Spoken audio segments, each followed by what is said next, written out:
Paklau, bet vēl jau mums ir tāds labs gājiens. Mums sākās gads ar atkritumu tarifu palielinājumu. Jā, nu ne tikai atkritumu palielinās, arī palielinās tas interesantākais tas, ka mēs siltumu valdī, ka bez mūsu atbalsta tika ievēlēta. Un otrajā dienā bezmaz, siltuma valdes priekšsēdētājs Uzars. Ko viņš ņem? Viņš iesniedz aprēķinājis ar jaunas tarifus. Jau par šo gadu. Jau no 1. aprīļa pacelsies. Par 9%, un pēc tam jau ir plānots pacelt arī par 0,8% vēl. Tā kā divkārši tarifu pacēlums, 9,8%. Man jāsaka, kad es apskatījos gan dēļ veiktajām investīcijām. Ja jūs mājās veicat kādas investīcijas, jūs kaut ko uzlabojot, un tad iznāk, ka mēs inflācija arī man nesaprotam 7,3% viņš kaut kur uzrādījis, un tad ir fiksētās izmaksas par 21%, un vispār kopumā es apskatījos arī to attieksmi, kāda bija 2022. Gadā, kad valsts sniedza atbalstu, kompensēja daļēju šo siltumu pieaugumu, tad mēs izvēlējāmies neko šajā periodā nepacelt, un tad mēs 31.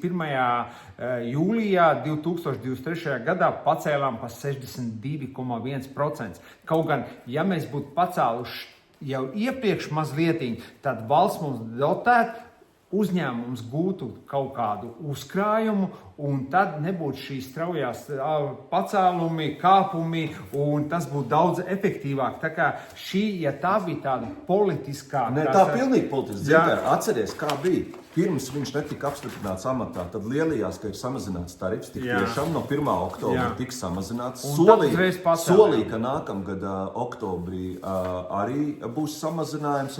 Tagad iznāk, līdz ko viņi ieslēdz amatā, tad viens paaugstinājums jau uzreiz ir aprīlī. No 66,86 mēs paceļam augšā uz 72,91, un no oktobra mums būs 73,41. Bet ko es gribu pateikt par šito visu?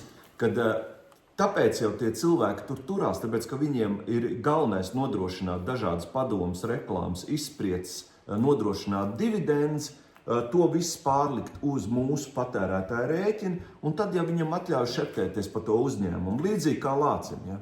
Jā, un tas, kad valsts atbalstu mēs neizmantojam, tad tas principā atbalsta mehānisms būtu nosakt daļu no izmaksu šoka, ļautu pakāpeniski ieviest reālajām izmaksām atbilstošu tarifu un nepieļaut tarifu sprādzienu vēlāk.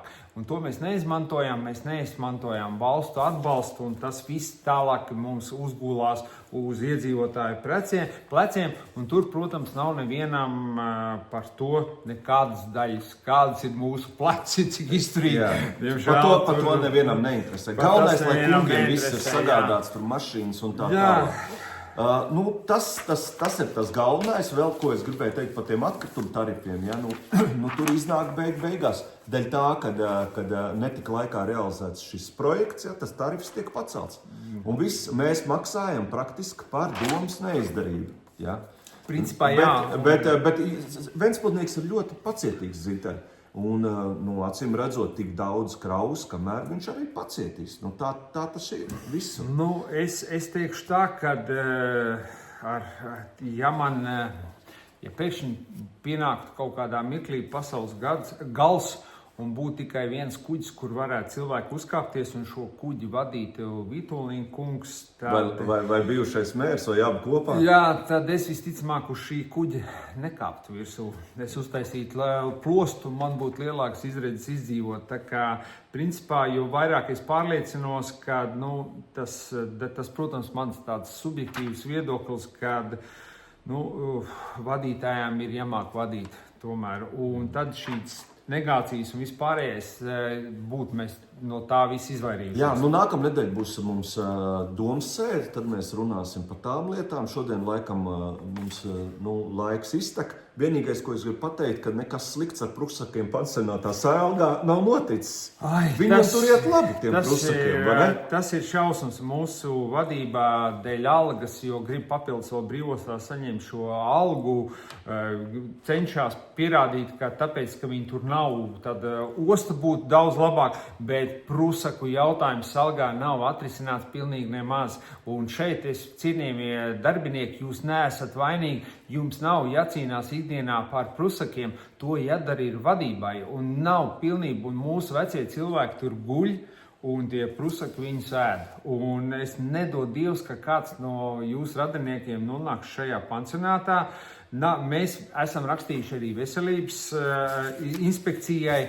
Nav atbildes. Mēs tuvākā laikā sagatavosim veselības ministrijā un iespējams ir jālēm par licences anulēšanu un vadības maiņu tieši šajā pansionātā, jo tas nav pieļaujams, ka šajā gadsimtā, kurā mēs dzīvojam, mums vēl ir šādas problēmas, un šīs problēmas ir ilgstošas. Tas ir kauns. Tas ir kauns. Un vēl es gribēju ātri, Aivis varbūt nezinu, mums ir informācija, ka mūsu Ventspils reisā, kur strādā viens no valstī vislabāk atmaksātajiem ierēģiem, kas ir Ventspilī, viņš ir top 3, kā ierēģis saņem vairāk kā 100 000, un šajā uzņēmumā jau ir viens ir apčurājis karogu, otrs ir tikko aizturēts, jo izrādās ir Krievijas OSB 3 aģents. Tā kā kas notiek un šādi aģenti Ventspilī visticamāk ir. Un mēs ar Aivu esam pārliecināti, ja jūs kādu dienu pamodīsieties un Fabrīcijus pieminiektu jūs vairs neredzēsiet, tad tas būs tas signāls, ka Ventspilī ir sākušies... Ir tikuši vaļā no aģentiem. Jā, no šiem visiem...